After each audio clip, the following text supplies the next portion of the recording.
Mm. Maricusa, qué gusto estar aquí. Gracias a todos y a todas las que se están conectando y a las que van a ver este webinar después, porque mucha gente estuvo em, muy interesada en este tema, que aparte está costando un poco de trabajo esto de hablar del duelo y hablar de las pérdidas. Y es un tema que pues también nos humaniza y también nos hace ver que la vida tiene contrastes. Estoy muy emocionada de tenerte acá porque aparte me encanta lo que haces, me encanta cómo lo abordas y fuiste una muy bonita casualidad de la vida, Maricusa. Gracias, Dan, igualmente. Entonces, cuéntanoslo todo. Preséntate y cuéntanos de qué va a tratar este webinar. Me encanta. Gracias por la invitación, Dani. Gracias a todos por estar presente. Pónganse cómodos porque este es un tiempito de ustedes para ustedes. Dedíquense el tiempo. Y pues bueno, mientras me presento y me voy a presentar como la manera en que siempre me ha gustado presentarme porque aterriza eh, pues una plática con experiencias que todos hemos vivido. Estudié psicología clínica, tengo la especialidad de tanatología por parte del Colegio Mexicano de Anestesiólogos. También tengo la maestría por parte del Colegio Mexicano de Psiconcología. Eh, Hoy soy doctorante de tanatología transpersonal, pero antes de colgar mis títulos en la pared, soy maricusa, soy mamá de gemelos, soy terapeuta, pero antes de todo eso, soy humana y estoy viva. Y eso quiere decir que también he vivido muchas pérdidas y son mis pérdidas las que han hecho que este dolor se transforme en una profunda pasión por la tanatología. Es decir, mis muertes han dado vida, se han convertido en ganancia. Entonces, pues bueno, Dani, pues si me permites, me arranco. Claro que sí, gracias. Y me arranco pues porque, bueno, como tú decías, este tema, muchos le tienen ñáñara, ¿no? Muchos le tienen ñáñara a la tanatología, muchos incluso no saben bien a bien qué es la tanatología, porque tiene que ver con muerte. Y muerte, muchos lo relacionan y es como sinónimo de dolor, o sea, de duelo. Y sí, la tanatología es el estudio o tratado de la muerte, pero desde ahorita quiero que rompamos este paradigma, porque a lo largo de mis años y de mi experiencia como tanatóloga me he dado cuenta que la tanatología, más allá de la muerte, es el estudio de la vida que incluye la muerte y las pérdidas. Y ayer, justo en el live que tuviste con Ani, se preguntaban qué es un tanatólogo. Y el tanatólogo, ahora sí, de manera profesional, ¿no? Tal cual, el tanatólogo se dedica a tratar los fenómenos que implican pérdidas. Algunos se dedican a la consejería y al acompañamiento, pero habrá que hacer la diferencia porque no todos los tanatólogos son psicólogos, no todos los psicólogos son tanatólogos. Habrá abogados, sacerdotes o incluso cualquiera que necesite entender los procesos de duelo podrá hacer algún diplomado en tanatología. En mi caso, soy psicóloga con especialidad en tanatología, es decir, pues tengo la certificación de brindar psicoterapia tanatológica y en mi caso es psicoterapia tanatológica transpersonal. Esto quiere decir que, bueno, abordo toda la realidad. Y habrá otros terapeutas con otras corrientes, por ejemplo, el psicoanálisis o conductivo-conductual, que traten duelos y en este caso sí es recomendable que tomen al menos un diplomado para abordar los duelos de una buena manera, ¿no? La metodología va a ser diferente, pero pues bueno, yo al ser tanatóloga sí tengo contacto y mucho el motivo de consulta es por una pérdida y la mayoría de mis consultantes viven el dolor, ¿no? Llegan a mí por duelos, por pérdidas. Y no necesariamente tienen que ver con la muerte. Muchos me preguntan, oye, ¿no te cansas? O sea, ¿te desgastas de vivir tanto el duelo, tanto la muerte? Y yo les contestaría que a veces sí, sobre todo al principio, ya a lo largo de los años, pues bueno, eh, he ido resignificando cada una de las pérdidas de mis consultantes y también soy testigo de cómo el ser humano tiene esta capacidad de resiliencia, de reponerse y fortalecerse en momentos de crisis, ¿no? Como día a día se vive el dolor transformándolo y de eso se trata esta plática, ¿no? Porque la tanatología se trata de la vida, de aprender a evolucionar, de aprender tal cual. No sabemos a ciencia cierta lo que ocurre después de la muerte. Aunque tengo el doctorado, seguimos sin saber qué ocurre después de la muerte, pero eso sí, sabemos y seguimos estudiando los procesos que se viven a partir de la muerte y de la pérdida. Y ese es nuestro objetivo como tanatólogos, la resignificación y la transformación del dolor. y de eso se trata este webinar. Y pues bueno, con cada uno de mis consultantes, pues siempre aprendo algo, ¿no? Me ha dejado algo cada uno de ellos, cada una de sus historias, aprendo de su proceso, ellos aprenden a adaptarse a la nueva realidad. Yo aprendo, o sea, lo que yo aprendo es infinito, ¿no? Si ellos vieran en verdad la manera en cómo observo su transformación, creo que serían mucho más compasivos con su propio duelo y por lo tanto con los duelos de los demás. Es lo que aborda la parte de la tanatología transpersonal. Y pues bueno, ok, la tanatología se refiere a las pérdidas significativas, estas que nos mueven el mundo, que nos sacuden, que causan una crisis. Nos encasillan a los tanatólogos en términos de duelo por una muerte de un ser querido, pero a lo largo de la vida existen muchas pérdidas. Y yo les quiero preguntar aquí a todos si se puede perder aquello que nunca se tuvo. Y la verdad es que, pues bueno, más bien pregúntenle al deportista que no pudo llegar a las Olimpiadas por una lesión o a una mujer que quiere ser mamá y no ha podido tener un bebé. Este deportista no solo pierde la oportunidad de ir a las Olimpiadas, ¿no? Es un atleta que ha perdido una meta de vida. Esta mujer que quiere ser mamá, cada vez que le baje, cada vez que llega el periodo al mes, vuelve a perder una ilusión de formar una familia con hijos. Por ejemplo, cuando se busca el trabajo y el haber sido descartado de esta chamba, de este proceso de selección, implica un duelo, implica la posibilidad de tener una chamba nueva y pues bueno, nunca se tuvo el trabajo y esto era algo esperado. Entonces, sí se puede perder algo que no se tuvo y la tanatología aborda todo tipo de pérdida que sea significativa y que por lo tanto causará un duelo. Ahora, se tienen identificados 4 tipos de pérdidas y va a ser importante que las abordemos porque no solo la tanatología aborda lo que es la muerte y el fallecimiento de algún ser querido, sino existen también las pérdidas evolutivas. Estas pérdidas forman parte del ciclo vital de la vida, ¿no? Son fases del desarrollo, implican cambio, transición psicosocial.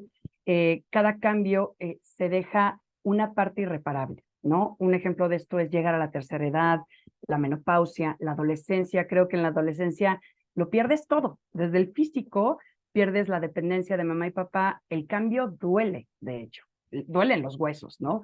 Este cambio duele. También la jubilación podría ser la crisis de los 40, pregúntenme si no.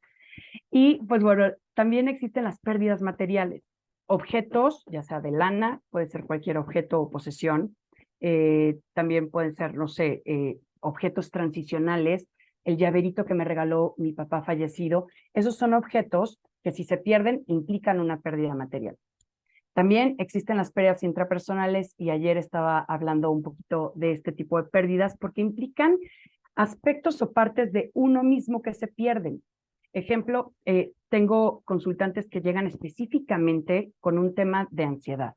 Entonces, yo abordo el tema de ansiedad desde el punto de vista de qué tanto estás perdiendo y qué tanto pierdes en este proceso de ansiedad, ¿no? Son muchas cosas las que se pierden. Por ejemplo, cuando te ponen el cuerno, ¿qué pierdes?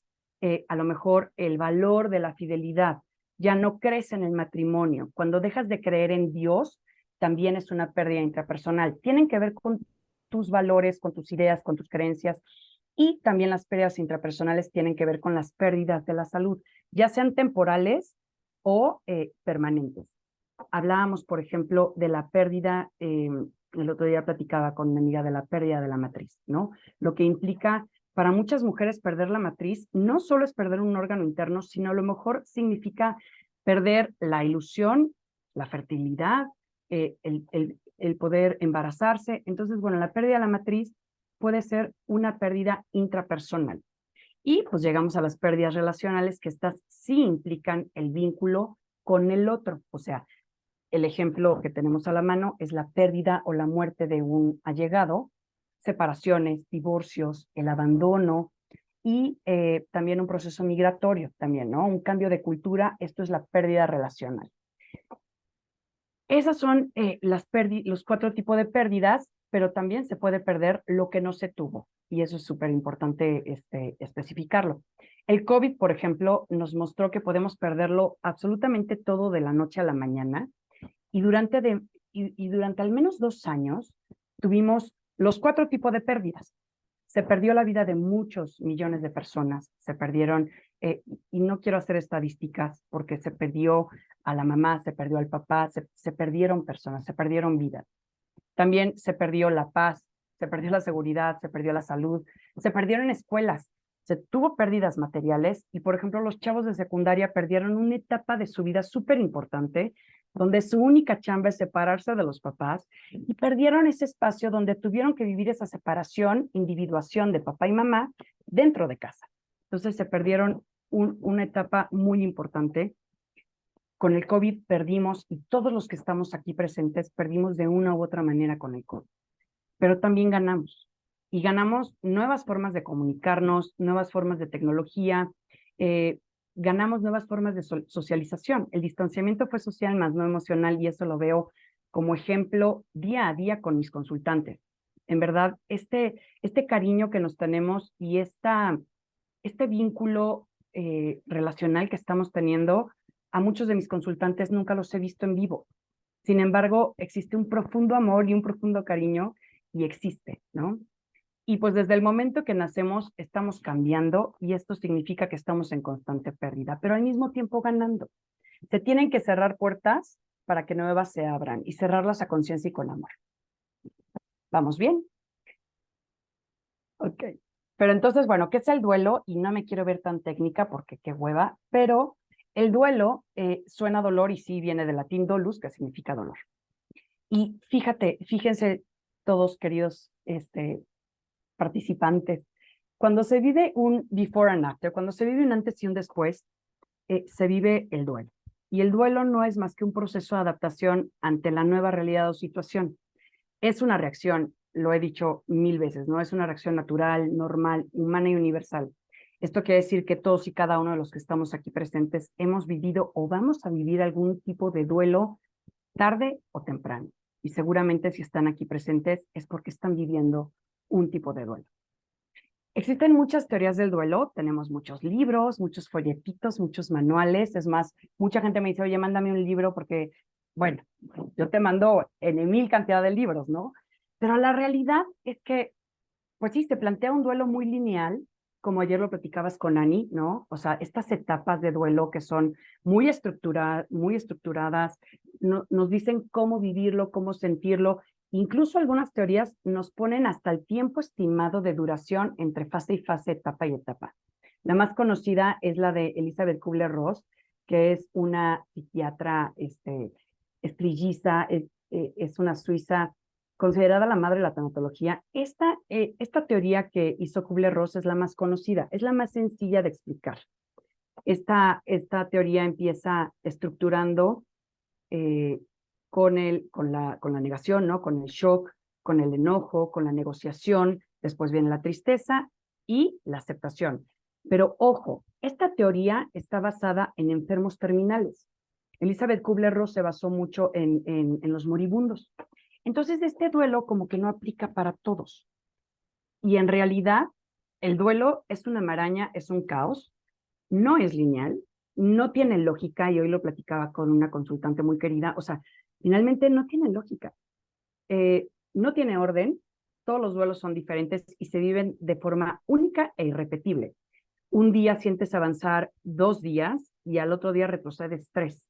Entonces, Ani, me parece ayer lo describía muy bien. O sea, yo perdí a mi mamá, pero mi papá perdió a su esposa, ¿no? Entonces, es la misma persona, el mismo contexto, pero diferente vínculo.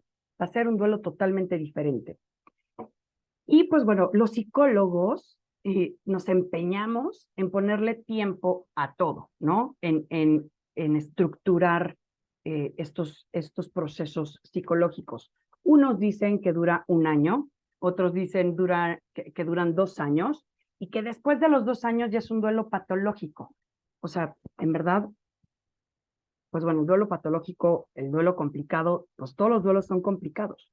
Solo que ahora el DSM-5, que es un manual que utilizamos los profesionales de la salud mental, ahora nos da un chancecito después de COVID de duelar hasta 3 años. Entonces, bueno, esto viene ya después del COVID, nos dan un chance, un colchoncito de hasta 3 años tener un duelo en términos normales. La verdad es que el término normal y anormal no me encanta, pero pues los psicólogos insisten en marcar esta línea, ¿no? Y en realidad, pues el tiempo emocional es diferente al tiempo cronológico. Puede pasar muchísimo tiempo después de la pérdida y sentir que fue ayer. Y en realidad, pues, ¿cuánto dura el duelo? Y es una pregunta que me hacen constantemente. ¿Cuánto tiene que durar el duelo?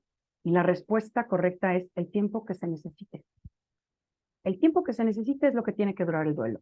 Por supuesto que mi objetivo como psicoterapeuta será equilibrar en el menor tiempo posible y dar alta en el menor tiempo posible.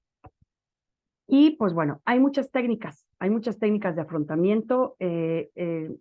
En cuanto a la terapia, pues lo veo mucho, ¿no? No puedo, por ejemplo, recomendar un libro. Ayer Ani hablaba mucho de Francesco y me da mucho gusto que le haya servido.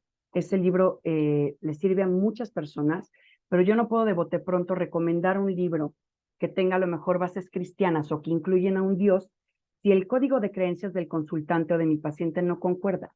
Entonces, como terapeuta, yo tengo que trabajar con el Dios del consultante y trabajar de manera a veces terrenal, con un Dios o sin un Dios. Y aún así abarco una manera de trabajo espiritual, porque usted tiene que abordar la espiritualidad ya sea terrenal o ya en otras creencias con un Dios, ¿no? Trabajo con una metodología, pero cada paciente va creando su proceso terapéutico. Eso es importante. Y se va haciendo el duelo individual y se va haciendo camino al andar, ¿no? ¿Suena canción? Sí, suena canción, pero ese es el duelo, ¿no? Te vas caminando, vas haciendo tu camino. Eh, por supuesto que algo que sí es constante y que recalco mucho en mis pacientes es el autocuidado. Pueden estar conmigo el tiempo que se requiera, pero si no existe un autocuidado, no puedo trabajar. No se puede trabajar. Y hay diferentes formas de autocuidado que van desde lo emocional, lo mental, social y lo espiritual. Y lo espiritual me refiero, y quiero recalcar que me refiero a lo no material. O sea, va más allá de lo emocional, de lo mental, va más allá a lo mejor de una religión. Muchas vías, y es muy válida, es la religión. Otros tienen su vía de meditación. La otra vía espiritual de alguien puede ser el estudio o la danza o el canto. O sea, con espiritual me refiero a trabajar a ser mejor, una mejor versión de mí, ¿no? Y esto aplica a todos, a creyentes y a no creyentes. Y una manera de autocuidado espiritual muy importante, que de hecho la trabajo mucho con mis consultantes, son los rituales. Ya sea religioso o creado de manera individual, tiene, no sé, o sea, que son válidos desde rituales como van desde la misa o crear una carta a una persona, que hoy lo platicábamos, ¿no? La creación de cartas es súper importante, ¿no? Así como para, muy importante, ir a misa, el novenario. Esos son tipos de rituales que cada persona los puede asumir de acuerdo a sus gustos, creencias, intereses, contextos y posibilidades, ¿no? Hay unos rituales maravillosos, pero el objetivo será sentir alivio y bienestar. Estos rituales están enfocados a la persona fallecida, a lo perdido, a lo que no fue, pero tienen un efecto positivo en los que están viviendo y viven la pérdida. Ani, por ejemplo, ayer en el live que tuviste, comentaba que se hizo un tatuaje. Muchos de mis consultantes, si no me dejarán mentir por ahí, se han hecho tatuajes. Y creo que eso es un gran alivio, ¿no? Hacerse tatuajes y uno ya parece de Santa Marta Catitla, ¿no? Como yo, ¿no? Pero está perfecto. Lo que te sirva es lo que tienes que hacer. Por ejemplo, los peluches con la ropa del fallecido forman parte de un ritual muy bonito. A muchos les ayuda a estar conectados, no con la persona, porque como bien decía Ani, no es la persona, sino es el recuerdo que te mantiene cercana a la persona fallecida, ¿no? Hay muchas técnicas que se utilizan a lo largo de la psicoterapia tanatológica, pero pues bueno, el duelo irá encontrando su método. Cada quien irá encontrando su método y no todas las técnicas aplican para todos. Dependiendo de cómo va avanzando, hay veces que nos retrocedemos un ratito, hay veces que avanzamos muy rápido y doy remisión quincenal muy pronto. Pero bueno, habrá que también que evaluar cómo se están elaborando, y eso es algo que tocaste de manera muy importante el día de ayer. habrá que tocar también cómo se han ido elaborando las pérdidas pasadas para saber cómo se están abordando las presentes y fortalecer los recursos emocionales para las pérdidas en un futuro. Eso lo veía hoy con un consultante también muy querido. Y pues bueno, aunque no se practique ninguna religión, los rituales, ya sean de manera social, colectiva o individual, ayudan y propician un cierre de ciclo adecuado, ¿no? Ayudan a la elaboración del duelo. No solo se enfocan en los fallecimientos, eso es súper importante. Se pueden dedicar a periodos, a etapas, a relaciones de vida que terminan, al noviazgo. Ejemplo, los dolientes que se encuentran en un país diferente, las pérdidas, por ejemplo, de COVID, donde ni siquiera te dieron la oportunidad de despedirte físicamente del cuerpo. Hay quienes sí lo necesitan, hay quienes no. Cada quien va construyendo su propio duelo, ¿no? Por ejemplo, rituales para la pérdida de órganos internos me ha tocado muchísimo. Cómo la manera en cómo la mujer se tiene que despedir, inclusive de su matriz, ¿no? Porque la matriz representó vida, porque la matriz representó una pérdida de ilusión, pérdida de objetivos, etcétera, ¿no? Son muy útiles cuando la muerte ha sido inesperada, cuando se trata sobre todo de duelos desautorizados. Y aquí quiero hacer una pausita porque los duelos desautorizados, y no quiero encasillarlos en que son más complicados que otros, porque todo duelo es complicado. Y aún no cuento con el examen de medición de dolor, ni físico, aunque algunas farmacéuticas creen tenerlo. En realidad, el dolor físico tampoco se puede medir, mucho menos el emocional. No se pueden comparar los dolores, sin embargo, en verdad he tenido la oportunidad de acompañar duelos con un dolor muy profundo, como son los duelos perinatales, los duelos de mascotas y los duelos por suicidio, entre muchos otros. Lo que tienen en común estos tres duelos, del ejemplo que les estoy dando, es que son duelos que por lo general son desautorizados. No se validan, son duelos que se minimizan en el entorno, se esconden, se viven en silencio, se ocultan y por lo general no son socialmente aceptados. En su mayoría de estos duelos desautorizados, el doliente lo vive de manera oculta y no lo puede compartir abiertamente. Otros ejemplos que me llegan a la mente es, por ejemplo, el rompimiento de una pareja homosexual en una familia, en un entorno homofóbico, ¿no? La ruptura, por ejemplo, de un amante. Finalmente, a lo mejor es un par que está profundamente enamorado y truenan por una situación, pero no pueden vivir el duelo de manera adecuada. Por ejemplo, la muerte de una edad de la persona de una edad avanzada, hoy lo platicábamos también, aunque la persona esté rascando los 100 años, no puedes minimizar la muerte porque es la mamá de todas maneras. O sea, murió tu mamá y finalmente es una muerte así ya, aunque mucha gente lo desautoriza como es que, bueno, ya estaba muy viejito, ¿no? Ya le tocaba. Pues no es cierto, ¿no? El aborto, por ejemplo, perinatal es uno de los duelos desautorizados que más duelen, en verdad. Veo estos duelos de mamás que pierden a sus bebés y finalmente se encuentran con un entorno social donde les desautoriza. Es que todavía eres joven, es que te puedes volver a embarazar, es que puedes adoptar, es que mejor ponte a hacer otra cosa, ¿no? O sea, mejor gástatelo. Entonces desautorizan mucho los duelos o simplemente por ser hombre. No se les permite emocionalmente ser vulnerables. ¿No han escuchado los hombres no lloran? Pues sí, es correcto, pero el índice de suicidio es más alto. Entonces, son duelos desautorizados y por lo general el género tiene que ver. A veces los hombres padecen mucho más porque no les es permitido llorar, no se permiten llorar. La expresión emocional va a ser súper importante y creo que para los duelos desautorizados los rituales van a ser muy importantes. Los rituales, ya sean compartidos o de manera individual, como lo habíamos dicho, hacen que la pérdida sea real. Necesitamos vivir un antes y un después.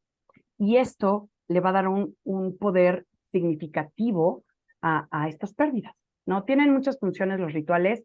En un post pasado lo estuve tratando justamente con el tema.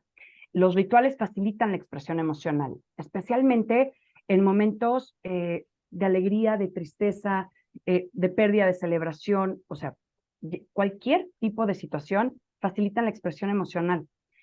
Ayer hablaban también acerca de la alegría.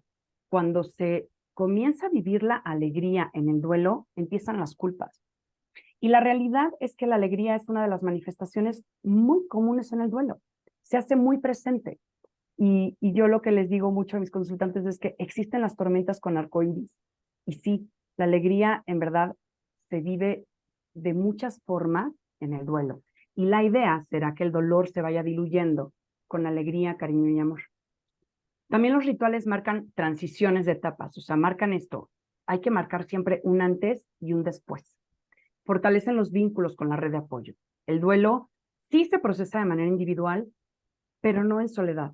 O sea, es una chamba que tienes que hacer solo, pero no necesariamente en soledad. Sí tienes que vivirlo de manera acompañada y hacerte de una red de apoyo que realmente sirva. Y si no la tienes, crearla. Y pues bueno, en el Inter, ¿qué se hace con el dolor? ¿No? Así de ya mucho choró, pero, o sea, ¿qué hago con el dolor que estoy sintiendo? La verdad es que no se trata de ser fuerte, no se trata de echarle ganas, ¿no? Lo que decías ayer, o sea, estos, tratar de consolar, o sea, no se consuela, o sea, no se trata de echarle ganas, no se trata de si se llora o no se llora. Ojo, el llanto no es proporcional al dolor. Por cierto, y mis pacientes no me dejarán mentir, que por aquí veo a varios muy queridos, en mis sesiones están prohibidos los Kleenex. O sea, los Kleenex no son para limpiar lágrimas, son para sonarse en caso de que el moco ya no los deje hablar. Pero las lágrimas se sienten, se tienen que vivir. ¿Y qué es lo primero que decimos cuando comenzamos a llorar? O sea, cuando uno empieza a llorar, ¿qué es lo primero que dice? Ay, perdón. O sea, todavía se pide perdón por llorar. Y estamos muy acostumbrados a que, a sentirnos mal por llorar y por hacer llorar al otro. O sea, aquí no. Tienes que llorar y que se llore lo que se tenga que llorar. Por otra parte, hay gente que te obliga y que te dice, por ejemplo, eso se ve mucho en los velorios, es que tienes que llorar. Es que no te lo aguantes, tienes que llorar. Y la verdad es que, pues ni una ni otra, ¿no? Las emociones causadas por el dolor se pueden externar de diferentes maneras y se pueden externar escuchando, sintiendo, se tienen que hablar, se tienen que verbalizar. El verbalizar sana, de estructura, hay una descarga emocional, escribir, cantar, se puede bailar, se puede leer, lo que sea necesario. Pero la idea es que se externe, porque si se queda dentro, se atora y se convierte en quiste. Este es el mejor ejemplo que les pongo mucho a mis consultantes, ¿no? ¿Qué pasa con los quistes? Se quedan atorados y crecen. Y sí va a salir, pero en forma de estrés, de ansiedad, de colitis, de gastritis, de dermatitis, todos los sitios que conozcan. Y este ejemplo se lo pongo mucho a mis consultantes niños, pero en realidad los niños lo entienden perfectamente. Más bien este ejemplo es para mis consultantes adultos. Los niños están muy conectados emocionalmente, pero les pregunto que si se acuerdan de cómo jugaban con la plastilina, con el Play-Doh. Cuando la aplastas y cuando juegas con estos jueguitos de aplastar la plastilina, ¿cómo sale o sea, cómo sale la plastilina toda deforme, ¿no? Toda hecha caca, ¿no? La idea es que se observe el dolor, se trabaje con el dolor, se ponga el tema sobre la mesa, se observe y de alguna manera puedes crear arte con esa plastilina. Lo mismo ocurre con las emociones. Y la pérdida duele que duele, porque tratar de evitar el dolor, ahí sí lo convierte en sufrimiento. Y en realidad, déjenme tomar tantito tecito, ustedes también tomen tecito. Es que me ponen play y nadie me pone stop ni pausa. Pues en realidad nos han enseñado a que el dolor se tiene que ocultar. Nadie nos ha enseñado cómo vivir en dolor, cómo vivir la pérdida o la muerte. En realidad, la reacción natural es huir del dolor y mucho más si se trata del dolor ajeno. Por eso es que muchos duelos sí se viven en soledad, porque la gente no sabe cómo acompañar y lo peor es que uno mismo no sabe cómo vivir y enfrentar el dolor propio. Es más, cuando la familia o amigos, cuando se habla de muerte o de testamentos, que es tan importante hablar y ponerlo sobre la mesa, se cambia rapidito el tema, ¿no? O sea, se toca de manera rapidita y no falta la tía que dice, ay, ya, cambiemos de tema, no hablemos de cosas tristes. Y en realidad nada está más seguro en esta vida que las pérdidas y la muerte. Entonces, a medida que nosotros reaprendamos a validar nuestras emociones, los otros también lo harán. Y esto ayudará a que el duelo se elabore. Es decir, no quedarnos en la resignación. Y eso lo decía el otro día con un consultante, yo no me acuerdo, con alguien. ¿Qué es lo primero que te dicen en un velorio? Pronta resignación. O te escriben en redes sociales. Pronta resignación. La resignación yo lo entiendo como quedarse sentado, cruzado de brazos, esperando a que llegue algo, ¿no? A que llegue la resignación. Como dice la teoría de Kubler-Ross y de muchos teóricos tanatólogos, llegar a la aceptación. Creo que algo mucho más allá de la aceptación, mucho más fuerte y poderoso, y que tú y yo, Dani, platicábamos el otro día, es la resignificación. Ir más allá de la aceptación. La resignificación se trata de aprender del dolor, transformarlo en resiliencia. Y creo que se trata de ir más allá, decidir dar un giro a la realidad para después levantarse, transformarse y hacer una mejor versión de nosotros. Y esto implica una chamba. ¿Qué gano con este dolor? ¿Qué aprendo del dolor? ¿Y cómo lo transformo? La idea será la aceptación de lo ocurrido. O sea, esto nos pone los pies sobre la tierra y por eso son tan importantes los rituales. Esto ayuda a vivir de una manera mucho más sana la adaptación ante la nueva realidad, ante este before and after, nos ayuda a poner los pies sobre la tierra. La idea será enfocarnos en lo que tenemos hoy, enfocarnos en enfocar las energías no en lo que se perdió, no en lo perdido, sino observar qué fue lo que nos dejó, cuál es la trascendencia de la persona, cuál es el legado, y que se vivan de manera amorosa los duelos, de manera activa, no pasiva, no esperando la resignación, no esperando la aceptación a que llegue solita. Creo que Worden, y no es por verme tan teórica, Worden maneja tareas del duelo, mucho más activo, un duelo activo, no tan pasivo como el de Kubler-Ross, ¿no? Esto implica mucho trabajo y también va a implicar muchas recaídas, ¿no? La idea va a ser centrarse en el avance, en lo que tienen avanzado en el camino y no voltear a ver en perspectiva y en retrospectiva todo lo avanzado y no enfocarse y no ver las recaídas, porque recaídas van a haber un chorro. Vas a pasar de la negación a la aceptación, de la aceptación a la tristeza otra vez, de la tristeza en el enojo, y así es el duelo. Es complicado. Pero bueno, seguimos vivos, todavía se tiene la opción de decidir y dar un giro a la realidad, para después, obviamente, levantarse y transformarse, ¿no? Víctor Frankl decía que no elegimos lo que nos pasa, sino la manera en cómo lo afrontamos, y creo que eso es indispensable, ¿no? Vivir un duelo sano, creo que va a ser tarea del autocuidado de cada uno de los consultantes. Por supuesto que yo los acompaño con todo mi cariño y corazón, estructuro, ¿no? La manera abordando técnica, teoría y práctica, pero la chamba la hacen los consultantes, la chamba la tienes que hacer de manera individual. Muchos me dicen, no, es que contigo, pues sí, conmigo, pero la chamba la haces tú. La sesión dura 50 minutos, pero en realidad la chamba la haces a lo largo de los días. Entonces va a ser importante que tomemos en cuenta que el duelo se trabaja. El duelo, les tengo una mala noticia, chicos, no se sana. El duelo se elabora. Y para elaborarlo se tiene que poner muchísimo de su parte y validar el estado de ánimo, porque si en algún momento, sobre todo al principio, que también se vale después, más o menos como del tercer mes, quinto mes, si necesitas enconcharte 2 días en tu cama, encónchate 2 días en tu cama, no pasa nada. En realidad no pasa nada. Sí pasa si te obligas a. Entonces, dar validez, y a medida que nosotros demos validez a lo emocional, los demás también lo harán. Y hacer uso de nuestras redes, de nuestra red de apoyo, inclusive en la chamba, ¿no? En la Ley Federal del Trabajo se tienen 5 días que no son suficientes, de 5 a 6 días que te dan permiso para vivir el duelo. Obviamente es nada comparado con la duración, ¿no? En otros países es un poquito más amplio, pero aquí en México está muy pinche. Pero creo que sí, no se trata de que los demás te validen, sino que tú comiences a validarte, comiences a experimentar y darle chance a lo emocional, sacarlo, de alguna manera, la que tú quieras, pero sacarlo. ¿Cómo vamos, chicos? Nos tienes a todos embobados. Bueno, a mí en particular, qué bonito webinar. Y sobre todo esto de aprender más acerca del duelo. O sea, fíjate que he Ujú, tenido pérdidas a lo largo de mi vida, pero me gusta mucho esto que hablas del autocuidado, porque también me ha tocado, no sé, justo también personas que vienen o que acuden a otro tipo de terapias, o sea, de apoyo alternativas.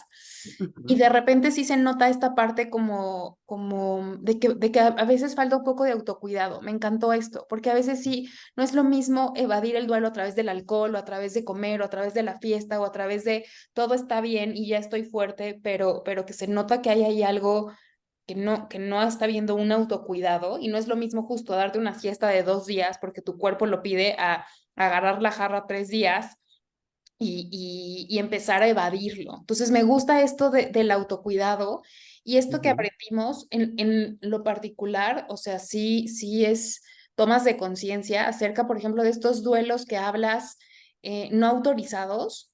Son muy ujú. fuertes, o sea, de repente justo con las mascotas es de, ay, es una mascota, pero no sabes lo que a veces implica para la otra persona, ¿no? Y todos los significados y todo. Y lo cruzo un poquito, quienes no pudieron verlo ayer, pero tuvimos un live con una persona, Annie, que tuvo la pérdida de su mamá y que ella también lo que dijo me abrió el panorama de que ese duelo le abrió otros duelos de su vida. O sea, Ujú. todas esas cosas que pues igual y antes no había configurado todo y se le juntó. Siento que en una analogía es como a veces una pérdida es como si tuvieras la mesa llena de trastes y le pones un mantel y arriba le pones otro mantel y arriba le pones y de repente llega el platito que acaba con todo eso y te lleva todos los manteles que pusiste. Entonces, a veces si no hay un trabajo previo o este autocuidado o esta ayuda, se puede sentir que ese duelo es catastrófico cuando, a ver, todos los duelos y bueno, las pérdidas y el proceso de duelo son diferentes, pero a lo mejor hay otros que tienes como más bases sólidas para poder vivirlos y honrarlos, y otros que te caen como boomerang. Entonces, eso se me hizo muy interesante. Súper interesante. La manera en cómo abordas los duelos del presente sí tiene que ver la forma en cómo abordaste los pasados y seguramente cómo vas a abordar los que siguen. Y creo que es súper importante el tema que tocas porque el apoyo, ya sea terapias alternativas o psicoterapia tanatológica transpersonal, o sea, lo que sea que te ayude. O sea, pero siempre con una actitud activa al autocuidado, a la ayuda, sí, lo que te sirva. Si es la alineación de chakra, hazte la alineación. Que si es angeloterapia, dale. O sea, pero que no se frene el autocuidado y sobre todo que no se vada, porque mis consultantes no me dejarán mentir, hay una gran diferencia entre la ocupación, que sí, es terapéutica totalmente la ocupación, pero sin evasión. No puedes ocuparte y evadir. O sea, la idea va a ser ocuparte a nivel pensamientos, ¿no? Hacer, ¿no? Crear, ser creativos con tu propio duelo. No sé, si tienes que cuidar a alguien más o tienes chamba, o sea, está bien meterte a la chamba, pero sin evadir y no para evadir, ¿sabes? O sea, no para evadir a nivel emocional. Y eso es súper importante. Muchas gracias. No sé si alguien tenga alguna pregunta o algo. Ahorita vamos a unos avisos ocasionales para este cierre, pero si alguien tiene alguna pregunta o quiere compartir algo, la verdad es que me tienes embobada a mí. Esto Gracias. aprender también de los tipos de pérdidas se me hizo muy, por ejemplo, las evolutivas y las relacionales. Esto de justo cambiarte de país o de ciudad, pues es un duelo. Totalmente. Y un duelo, por ejemplo, el cambiarte de país no solo implica la pérdida relacional con tu grupo, sino pierdes tu comida, o sea, pierdes tu cultura, pierdes tu casa, tu estructura, o sea, llegas a nada. El que se va pierde absolutamente todo. A lo mejor el que se queda también pierde, tiene la parte de la pérdida relacional, pero el que se queda, pues bueno, se queda y extraña a la persona, pero el que se va Mm, pierde absolutamente todo, inclusive el clima, ¿no? Sí, ujú. he llevado a cabo acompañamientos con pérdidas relacionales que son la pérdida de migración, o sea, el cambio de migratorio y son muy fuertes. Y esto de lo que no se tuvo, ¿cómo podría resignificarse? Esto también se me hace bien interesante. Cuéntame. Lo que no fue, Ajá, lo que no fue. O sea, por ejemplo, justo alguien que, no sé, justo se esperó a conocer el amor de su vida y entonces son 40 y tantos años y ya no. y ya no puede ser mamá, etcétera. ¿Cómo se vive este es un duelo, es una pérdida, es... Y es una pérdida que implica, a ver, no toda pérdida implica un duelo. Siendo una pérdida significativa, o sea, sí va a implicar un cambio de duelo. Un cambio de duelo es cuando te desestructuras, cuando te desequilibras, cuando una función o un área de tu vida o varias áreas de tu vida ya tienen un cambio, estás viviendo por un duelo, ¿no? Pero esto, lo que no se perdió, finalmente sí es una pérdida. O sea, y se tiene que resignificar de la manera en cómo a ti te acomode, sea por rituales, o sea, pues mucho es qué aprendiste a partir de, ¿no? ¿Qué ganas a partir de esta pérdida? ¿Qué ganaste? Ok, si no tuviste un amor de tu vida, si no encontraste a una pareja, ¿cómo lo cambias? ¿No? No se trata como de sustituir tanto, es un proceso un poquito más complejo, pero en el camino, ¿qué ganaste? Obviamente hacer pues bueno, este inventario de pérdidas, ¿qué tanto perdiste? Pero ¿qué aprendiste? Y de alguna manera, ¿qué puedes hacer con esta pérdida? ¿O qué te llevó? ¿O qué ganaste con esta pérdida? A partir de esto que no tuve, esto que no viví, pero ¿qué otras cosas sí viví? Entonces, pues sí, implica un procesito de insight, así se le llama. Oye, muchas gracias, Maricus. Aquí todos embobados. De verdad, no sabes qué bonito. Em, Mira, acá nos están hablando de las pérdidas que han tenido. Fíjate, una recién casada tuve un aborto y estaba lejos de mi familia y en otra ciudad. O sea, justo como hay veces que no sabes que eso es una pérdida y que tiene un nombre y que tiene todo y es de, ay, no, es un proceso, es un cambio, ¿no? Y a veces implica algo más profundo. Entonces, Las pérdidas perinatales, al ser un duelo desautorizado o escondido, muchas veces estas mamás que perdieron a bebés, se suele dar, por ejemplo, no decir hasta el tercer mes, ¿sabes? O sea, como culturalmente se dice, bueno, no hay que decir, y desde ahí ya están anticipando una pérdida, ¿no? Por si lo pierdo, no claro, vamos a decir nada hasta el tercer mes, ¿no? Entonces es una secrecía y si lo pierdes, pues bueno, de todas maneras te lo quedas, entonces nadie se enteró, entonces va a doler menos. Se ujú, cree que al esconderlo duele menos, pero en realidad al no externarlo, por lo general esas mamás que perdieron a bebés colapsan, terminan colapsando y terminan colapsando a nivel pareja. He tenido, por ejemplo, acompañamientos a parejas en donde me piden tener sesión en conjunto. Y lo que decíamos, o sea, a lo mejor se perdió al bebé en el mismo contexto, con la misma cuna, pero el duelo y estas manifestaciones que se viven a partir de la pérdida van a ser totalmente diferentes. ujú, Por lo general el papá es el que tiene que ser el fuerte, ¿no? El que ujú. sostiene a la mamá porque ella vivió la cuestión física, pero no necesariamente, o sea, también los papás sufren y estos duelos perinatales solo se abordan en mujeres, así de, es que perdió a su bebé, la mamá, Mm, el papá, también el papá perdió, ¿no? Entonces, sí son duelos desautorizados en ambas partes y con los duelos perinatales se mueven muchísimas cosas. No solo se pierde el bebé, se pierden ilusiones y objetivos de vida y hay que tratar esos duelos, externarlos y hacerlos válidos. claro, fíjate, acá nos están poniendo, no fue directo, que también luego hay pérdidas colaterales. Esto también está cañón, ¿no? O sea, pierdes justo a tu mamá, pero después eso hace que se divida la familia, eso hace que el hermano se pelee por la herencia, eso hace que estos son un poco más complejos, ¿no? Sí, porque una pérdida muchas Ujú, veces no solo implica solo una pérdida, ujú. implica otras más. Entonces, ¿qué ejemplo puedo poner con esto? Mm, pues tal cual, ¿no? En los duelos perinatales muchas veces no solo se pierde al bebé, sino se pierde también la comunicación en pareja, se Ujú, pierde a lo mejor existe una separación, ¿no? Se pierde el matrimonio. Eh, por ejemplo, si se pierde un trabajo, no solo se pierde la cuestión económica, no solo pierdes lo material, sino pierdes rutina, pierdes estabilidad, pierdes confianza, pierdes a lo mejor este sentimiento de tus capacidades, ¿no? ujú, Crees que ya no tienes las suficientes habilidades. En, cuando llegas a la jubilación, no solo pierdes tu chamba, o sea, pierdes también una etapa de vida, crees que ya es tu última etapa de vida. O sea, son pérdidas justamente colaterales que van a hacer muchas veces que el duelo se distorsione. El duelo distorsionado mm, sucedió mucho en COVID. Tengo familias enteras que perdieron no solo a la mamá, al papá, pero al hermano también, pero después por depresión el otro hermano se accidentó. O sea, son pérdidas que se van juntando, que son hacia una pérdida. Interesante, Maricusa. Gracias, gracias. Aquí les dejé dónde la encuentran. Digo, sé que muchos ya te conocen, pero los que no, ahí están sus datos para que la conozcan. Esta idea de webinar fue porque está el proyecto de hacer una reforestación especial justo para ritualizar y resignificar nuestras pérdidas. Se llama Plantando Legados.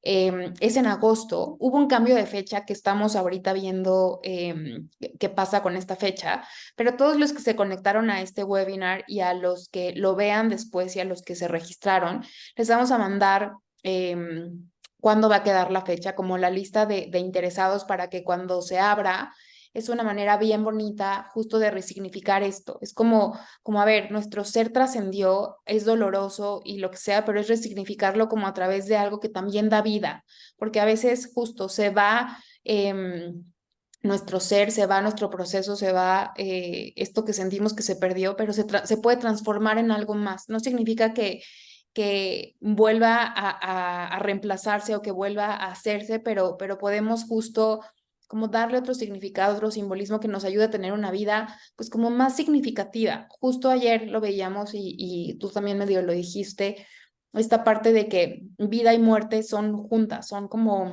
sinónimas. Cuando algo nace es porque algo va a morir. Algo que también me gusta mucho y que también quienes estén aquí también de repente hago ceremonias de aniversario de seres trascendidos. Y en esta parte del ritual en el que ponemos en el mandala las flores, una cosa que es bien importante es que la flor, aunque son súper bonitas, son lo máximo, se dan en nacimientos, se dan en muertes, pero la flor representa muerte, es lo último que nace del árbol, lo último que nace del fruto. O sea, cuando hay una flor es porque ya como que cumplió su ciclo, así como las jacarandas que duran cierto tiempo, son preciosas y de repente se van. Entonces, poner esto en la ofrenda de las flores es como este ciclo pues de muerte que va a dar inicio o va a dar vida a un proyecto nuevo, a un bebé, a una etapa nueva. Entonces, es súper, súper significativo. Vamos a compartirle esto a la lista de personas que se inscribieron a este webinar. Nos tienes embobadas, Maricusa, me encantó conocerte. Tú no Dani. sé si das círculos, algo, deberías hacer algo grupal porque está increíble. Justo aquí nos ponen que hay personas que lo viven también, ¿cómo se llama? En soledad y a veces también grupos de acompañamiento o talleres que des. Si no tenías la idea, póntelas porque eres buenísima y me encanta tu energía, me encanta lo que nos aportaste. Aparte, ya después te compartiré otros mensajes que están mandando aparte, pero muchas, muchas gracias a todos los que se conectaron y a ti por tu tiempo, que sé que Encantada. le diste tiempo de tus terapias. Yo encantada. Gracias a todos. Por aquí veo a muchos muy queridos, muy amados también. Gracias por acompañarme. Gracias, Dani, por la invitación. Yo encantada de acompañarte en este webinar. Gracias a todos. Muchas gracias. Se va a quedar grabado. Lo voy a subir a YouTube por si alguien lo quiere compartir. También si tú lo quieres compartir con alguien. Quedó increíble. Me encantó, me encantó. Gracias por compartirnos todo esto, por tu experiencia y sobre todo por esto que es esperanzador. O sea, justo es como hay muchas pérdidas, pero hay esperanza. No significa que todo el tiempo haya que sufrirlo y también desde esta parte como alternativa. Luego en lo que nos enfocamos es en lo que crece. Entonces, si nos enfocamos en lo que perdemos, que a ver, es válido justo estar en contacto con nuestras emociones, pero también es válido todo lo que ganamos con la existencia de esa persona, de esa mascota, de ese proceso en nuestra vida, pues también eso va creciendo y se puede transformar en gratitud y en sumar a nuestra vida, ¿no? Es correcto. Algo que les decía ya por último a mis consultantes es que todo lo aprendido es agradecido. Y sí, el dolor se puede llegar a transformar, el dolor se diluye en alegría, en cariño, en amor, y el dolor pasará, créanme. Ay, muchas gracias, Maricusa. Te lo comparto todo. Gracias a todos los que se conectaron y pues nos vemos ahí pronto. Gracias, chicos. Gracias, Dani. Buenas Bye. noches. Bye, bye.